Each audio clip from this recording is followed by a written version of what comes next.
Bueno, me dicen que ya estamos conectados con la doctora Daniela Massa. Hola. Hola, buenas tardes. Buenas tardes. ¿Cómo estás, Carlos? Buenas tardes, doctora. ¿Cómo le va? Buenas tardes, muy bien. Buenas tardes a toda la audiencia, a todo el equipo ahí de Radio Capa. Bueno, yo sé que usted tenía muchas ganas de estar acá y se cruzó un inconveniente, nada más y nada menos de China, pero bueno, de alguna manera quería estar presente, aunque sea telefónicamente, ¿verdad? Sí, por supuesto, no podía faltar. Bueno, ¿cómo está, doctora? Bien, bien, la verdad que con mucha reflexión encima, ¿no? Están pasando cosas que necesitamos pensar mucho, buscar salidas, generar encuentros. Bueno, son momentos donde hay que sentarse y pensar. Bien, y cuando hablamos de discapacidad en la parte legal y de género, todo, ¿qué tiene para contarnos? ¿Qué tiene ganas de charlar con nosotros? Bueno, un poco pensando, ¿no? esta temática que nos convoca, que está vinculada con la discapacidad y fundamentalmente en estos contextos las vulnerabilidades en las que se enfrentan no solamente la persona con discapacidad, sino también las familias. Yo había pensado en 3 ejes que son importantes hoy. Y tiene que ver con la presión financiera de todo el grupo familiar, o por otro lado el sistema de salud y cómo funciona para brindar esas prestaciones a las personas con discapacidad, y por el otro lado, los apoyos. Creo que estos son los 3 ejes claves donde tenemos que detenernos y decir, bueno, a ver, ¿qué hacemos? ¿Cómo reconfiguramos toda esta dinámica que se está presentando en el orden familiar, pero también a nivel social, a nivel institucional, el Estado? ¿Y qué podemos hacer para encontrar alguna salida, para ver si hay alguna forma de sostener todo este sistema de cuidado fundamentalmente de la persona con discapacidad para que no se vea afectada, ¿no?, en el ejercicio de sus derechos? Entonces, en cuanto a la presión financiera, esta presión que tiene que ver con poder cumplir, ¿no?, con estas deudas que tenemos, pagar las cosas pendientes, todos los gastos operativos y fundamentalmente hacerle frente a todo el financiamiento de las personas con discapacidad. Pensemos que si bien hay una parte que es sostenida por el sistema de salud, fundamentalmente por el sistema de prestaciones básicas a personas con discapacidad, no todas las necesidades están cubiertas por ese sistema. Perdón, doctora, me lleva a un momento de capacitación que tuve la oportunidad de hacer en AMIA con gente a nivel internacional y que me hicieron entender alguna oportunidad que discapacidad igual pobreza. ¿Coincide con ese título? Y sí, está asociado, porque las personas con discapacidad enfrentan barreras. Claro.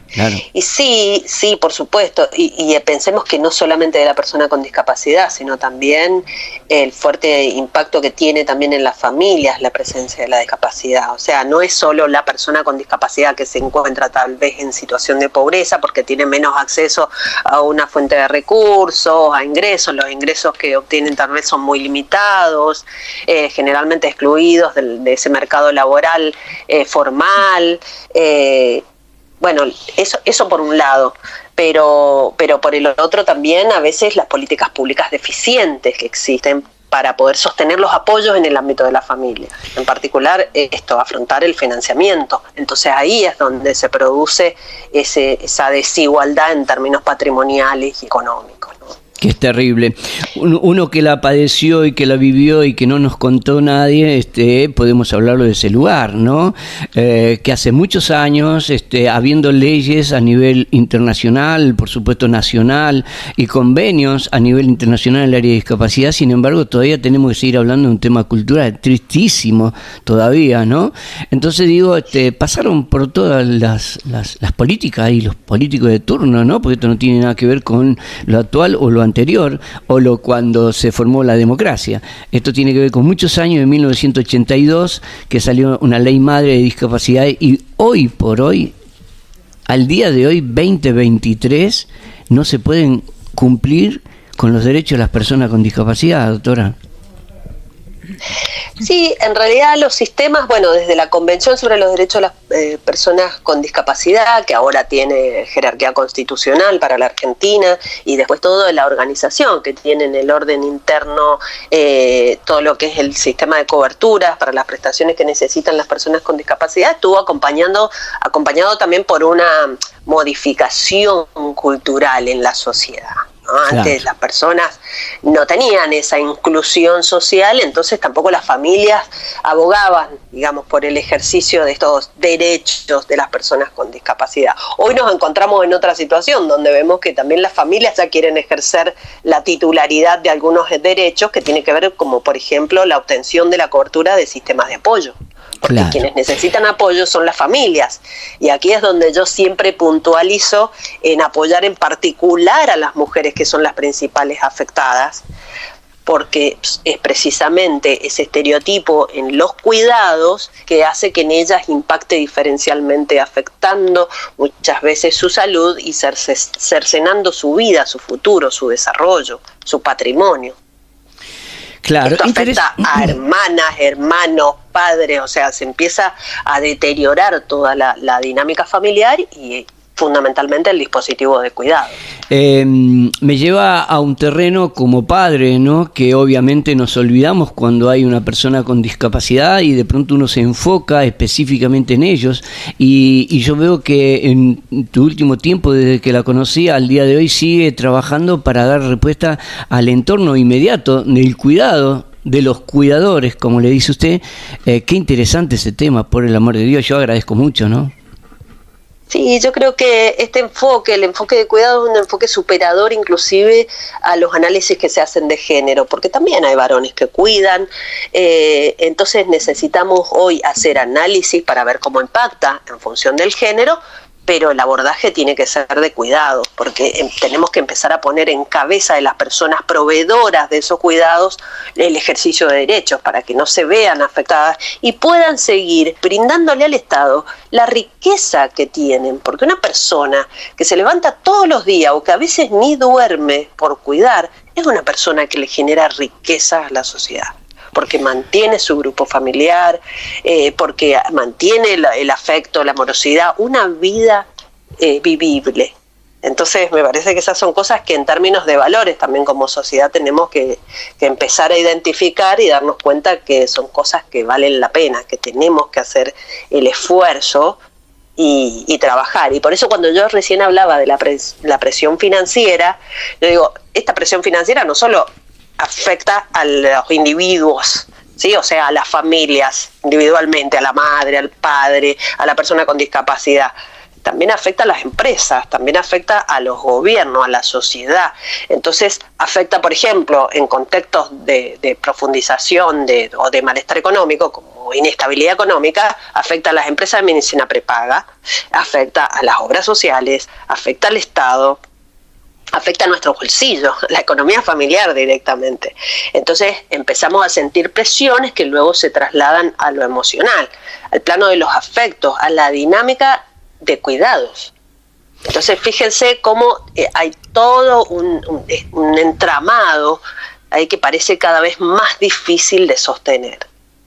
Qué bárbaro. Y ahí es donde aparece esto que recién le decía, los apoyos. Exacto. Los apoyos, que son las cosas en donde tenemos que capitalizar, tenemos que detenernos a ver cómo podemos fortalecer estos apoyos sociales, estos apoyos emocionales en la comunidad también a través de organizaciones no gubernamentales como también organizaciones del Estado para poder hacerle frente a esta crisis económica, a los problemas de salud, a ese estrés emocional que muchas veces surge en las dinámicas de cuidado, también fortalecer esos lazos de amistad.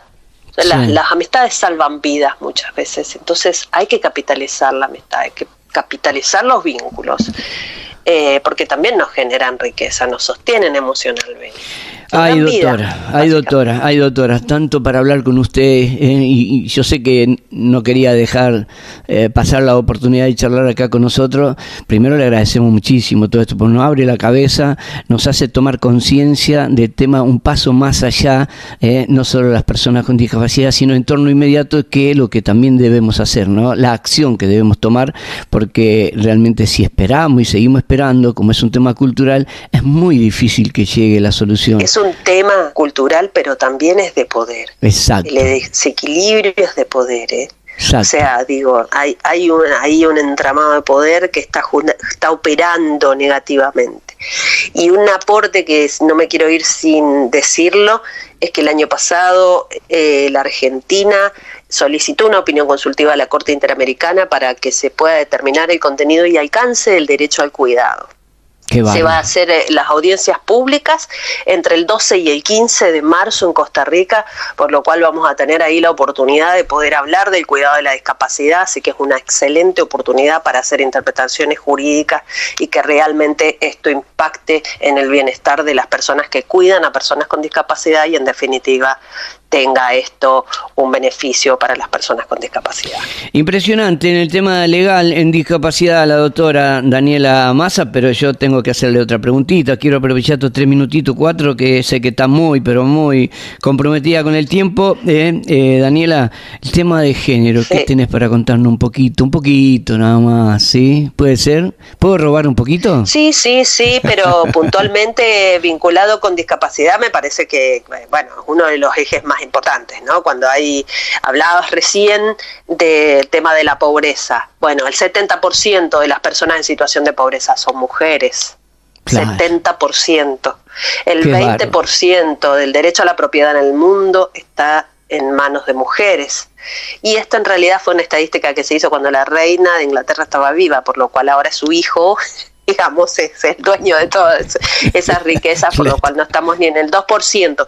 Y la verdad es muy triste este escenario, porque claramente da cuenta de que estas estadísticas que muestran que claramente estamos excluidas del ejercicio de estos derechos patrimoniales, que son los que a nosotras nos brindan la posibilidad de poder tomar decisiones de orden económico, de orden financiero, poder tomar crédito, poder financiarlo, poder pagarlo, por generar mejores condiciones de bienestar para nuestros hijos, de salud, de educación. En general son las mujeres quienes más se ven afectadas en contextos de crisis como el que estamos viviendo, así que me parece que ahí es donde tenemos que trabajar cómo superamos estas crisis emocionales también. O sea, son económicas, pero también emocionales, porque las mujeres subjetivamente hemos sido afectadas por este sistema de poder que no nos permite ejercer los mismos derechos. Bueno, en los feminismos le llaman patriarcado, claramente, pero igualmente están trazados los ejes de desigualdad en cualquier estadística. No necesitamos ir a las estadísticas de la Corte Suprema de Justicia sobre femicidios o las encuestas de uso del tiempo sobre la cantidad de horas de cuidado de mujeres y de varones, lo cual a nosotras nos empobrece, porque quienes realizan trabajo no remunerado claramente se empobrecen, mientras la otra persona realiza un trabajo remunerado y enriquece su patrimonio. Su actividad profesional, su oficio, relacionalmente.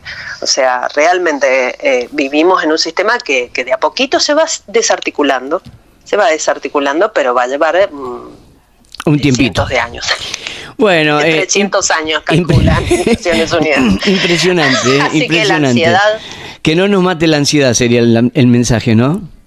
No, yo creo que tenemos que fortalecernos espiritualmente. Exacto. Yo creo que ahí tenemos un enorme capital las mujeres, porque hemos sido formadas también, ¿no? A diferencia de los varones, que son analfabetos emocionales, ¿sí? Según algunas corrientes de los feminismos, porque desde pequeños se les enseña a esconder sus sentimientos y sus emociones.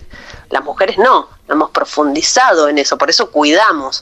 Por eso el 96% de las personas privadas de libertad son varones y no mujeres, porque las mujeres tendemos a generar conductas y comportamientos de cuidado. Claro. Entonces, bueno. Impresionante, un poco entonces. reflexionar sobre cómo se relaciona el entramado jurídico Sí. con también los comportamientos sociales. Bueno, estamos haciendo los deberes muy bien, doctora. Acá en la casa, sí, el estudio, el primer estudio de Erika Soriano, acá en la casa de la familia Soriano, donde está la radio instalada, hay por lo menos un 70% de mujeres y un 30% de caballeros, ¿sí? Así que creo que estamos un poco dándole la derecha a las mujeres. ¿Coincide con eso? ¿Está bien? ¿Hicimos bien los deberes? Yo creo que son mujeres porque generalmente estamos presentes donde se habla de cuidado. Qué lindo. Bueno, Sí, muchísimas gracias. Sí, está en ella porque hemos sido socializadas para eso. Claro. Eso no quiere decir que no haya masculinidades presentes. No, como no vos, tiene que ver con un eso. claro representante de esas masculinidades que están, que son parte de esto. Por supuesto. Bueno, doctora, muchísimas gracias, en serio, de verdad le digo. Bueno, ¿firmó contrato para todo el año? No. ¿O todavía no? Puedo, ¿Todavía no? No puedo. Esta gente de directivo no afloja en el mango, che, para que estén presentes. Pero bueno, en cada tanto lo vamos a tener, gracias a minoría, tengo entendido. Eso es lo que me dijeron en la producción, no sé si es correcto. O la estoy comprometiendo mal. Cuando me necesiten, ahí voy a estar. Qué lindo, muchas gracias. Vamos a tener muchas cosas para hablar sobre salud, así que... Mi Dios. Sí, en lo que pueda ayudar voy a estar. Qué changuita. Gracias, doctora, siempre por estar acá presente una vez más, ¿sí? Bueno, un cariño enorme para ustedes por el trabajo maravilloso que hacen de informar a la comunidad y de tratar de generar herramientas para fortalecernos, para fortalecer nuestros vínculos. Así que gracias a ustedes y felicitaciones. Gracias, doctora. Ahí pasaba, la doctora Daniela Massa.